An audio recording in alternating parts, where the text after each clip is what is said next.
Hello everyone, welcome back to my channel prayer trends. कैसे हैं आप लोग? होप करती हूँ बहुत अच्छे होंगे, खुश होंगे, स्वस्थ होंगे।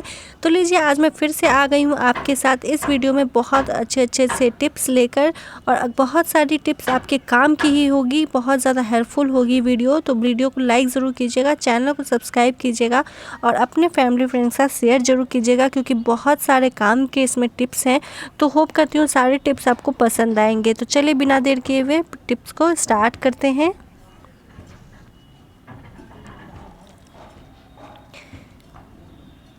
तो चलिए देख लेते हैं सबसे पहला टिप्स। अक्सर हमारी इस तरह से चूड़ियाँ जो है हम डेली में वेयर करते हैं, और जैसे पार्टी फंक्शन में जब यूज़ करते हैं ना, तो हमारी चूड़ियों के ऊपर बहुत सारी ऐसे किरकिरी लगी हुई होती है, यानी चमकीला हुआ किरकिरी जो है वो लगा होता है। और जब हम इसे वेयर करते हैं ना, तो अक्सर हमारे पूरे हाथों में ये पूरा चमकीला जो चमचम होता रहता है ना, किरकिरी, ये पूरे हाथों में लग जाती है, जिसके वजह से बहुत ज़्यादा गंदा दिखने लगता है। और अक्सर जो हमारी चूड़ियाँ होती है ना, उस पर इस तरह की किरकिरी लगी ही होती है। तो चलिए आपको बहुत अच्छा सा हैक्स बताती हूँ, जिससे बहुत इजी तरीके से किरकिरी जो है हमारे हाथों में नहीं लगेगी। तो आप चाहे तो यहाँ पे वैसलीन का यूज़ कर सकते हैं, या चाहे तो कोई भी बॉडी लोशन का यूज़ कर सकते हैं। कोई भी बॉडी लोशन ले लीजिए, और जितने भी स्प्रिंकल है ना, इससे बहुत अच्छे से क्लीन हो जाएगी। थोड़ी सी हाथों में आप ले लीजिए, और बिल्कुल थोड़ी सी लीजिएगा। उसके बाद से आपको 1 ड्रॉप 2 ड्रॉप इस तरह से करके आपको जितनी चूड़ियाँ हैं ना, उसके बिल्कुल थोड़ा सा लेना है, और जितनी भी किरकिरी है इस तरह से आपको पूरे चूड़ियों पे लगा देना है। इससे क्या होगा कि पूरी जो वैसलीन की वजह से या बॉडी लोशन की वजह से ना, पूरी किरकिरी जो है वो चूड़ियों में ही चिपकी रहेगी, और आपके हाथों में बिल्कुल नहीं लगेगी। तो कितनी भी ज़्यादा आप फैशनेबल चूड़ी पहन ले तो, या फिर कंगन पहन ले, तो वो उसकी जो स्प्रिंकल है कभी भी आपके हाथों में नहीं लगेगी, अगर आप ये टिप्स को फॉलो करते हैं।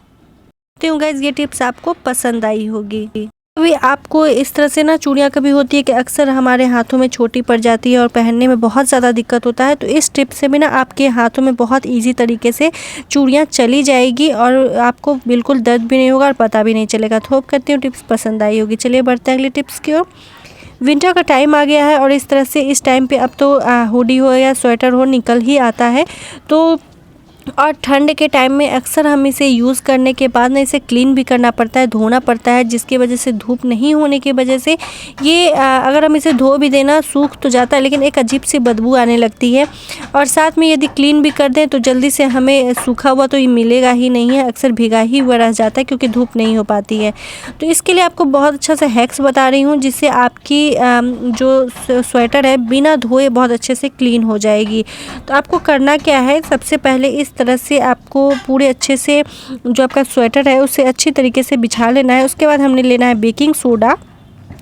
थोड़ी सी बेकिंग सोडा लीजिए, छलनी में जो चाय की छन्नी होती है ना, उसमें आपको बेकिंग सोडा ले लेना है।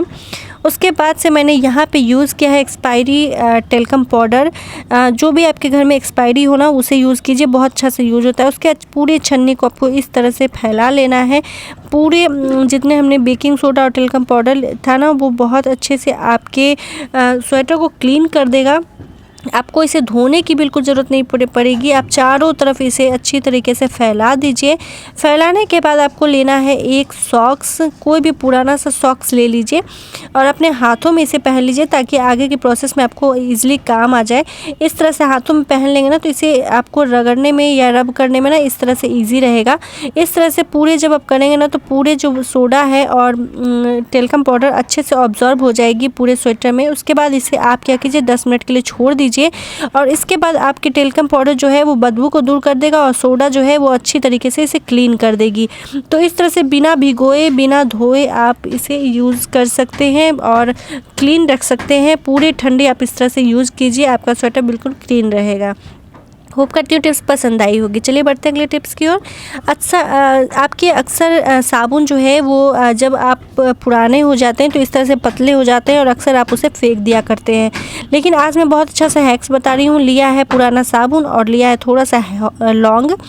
अच्छा, लौंग से आपको ये भी बहुत लोगों को पता होगा कि लौंग से हमारे घर में बहुत ज़्यादा पॉजिटिविटी आती है, जिससे आपके घर में ना बिल्कुल नेगेटिविटी दूर हो जाएगी, और हमेशा पॉजिटिव ही रहेगा आपका घर। तो इस तरह से मैंने क्या किया है, साबुन में पुराना साबुन लिया है, उसमें मैंने इस तरह से लौंग को अच्छी तरीके से लगा दिया है। अच्छा, आप देखिएगा आपके मतलब अगर आपके पास पुराने साबुन हो ना तो फेंकिएगा बिल्कुल नहीं। इस तरह से आपको लौंग लगा देना है और आपको मैं बताती हूँ कि इसका यूज़ हमें करना क्या है और कैसे यूज़ करना है। तो इस तरह से लौंग लगाने के बाद से ये देखिए इस तरह से मैंने लगा दी है। उसके बाद से मैं इसका यूज़ करूँगी वार्डरोब में अपने। अच्छा, होता क्या है कि अक्सर हमारा जो वार्डरोब है ना अंदर रहने की वजह से ना बहुत ज़्यादा अजीब सी स्मेल आने लगती है। इस लौंग और इस साबुन की वजह से ना हमारे जो अंदर की बैड स्मेल होती है ना वो निकल जाएगी। आप चाहें तो इसका यूज़ बाथरूम में भी कर सकते हैं। और इस तरह से मैं ऐसे अलमीरे में डाल दे रही हूँ, वार्डरोब में डाल दे रही हूँ, जिससे मेरे वार्डरोब की जो भी बैड स्मेल होगी ना इसकी लौंग की वजह से निकल जाएगी और बहुत अच्छे से ये हमेशा क्लीन रहेगी। और एक लौंग की जो खुशबू होती है ना वो हमेशा आती रहेगी। आप चाहें तो यहाँ पे थोड़ी सी कपूर रख सकते हैं जिससे बहुत अच्छे से खुशबू आती रहेगी। तो चलिए गाइस, होप करती हूँ टिप्स आपको पसंद आई होगी। बढ़ते हैं अगले टिप्स की ओर। अच्छा, इस तरह से प्याज तो हमारे घरों में अक्सर आती रहती है, लेकिन आप सिर्फ प्याज का यूज़ खाना बनाने में ही करते होंगे। तो चलिए आज बताती हूँ कि आप प्याज का एक और यूज़ मैं आपको अच्छे से टिप्स देती हूँ। सबसे पहले प्याज को इस तरह से मैंने कट लिया है, उसे बारीक काट लूँगी इस तरह से गोल में, राउंड में मैंने इसे 2 पार्ट कर लिया है।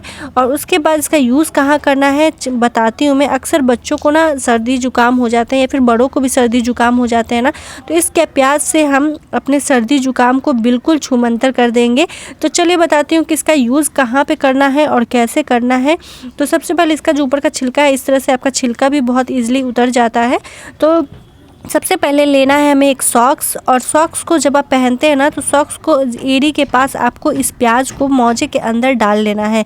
सॉक्स को जब आप अंदर डालेंगे, उसके पहनेंगे ना, तो कितनी भी सर्दी जुकाम होगी ना ये बिल्कुल रात भर में ठीक हो जाएगी। रात में इस तरह से करके आपको सो जाना है, इससे आपका सर्दी जुकाम जो है बिल्कुल दूर हो जाएगा। एक बार इस टिप्स को अपना कर ज़रूर देखिएगा, बहुत ज़्यादा हेल्पफुल टिप्स है। और विंटर के टाइम में तो अक्सर लोगों को सर्दी जुकाम हो ही जाते हैं, तो बच्चों के साथ बड़ों के साथ आप ये टिप्स अपना सकते हैं।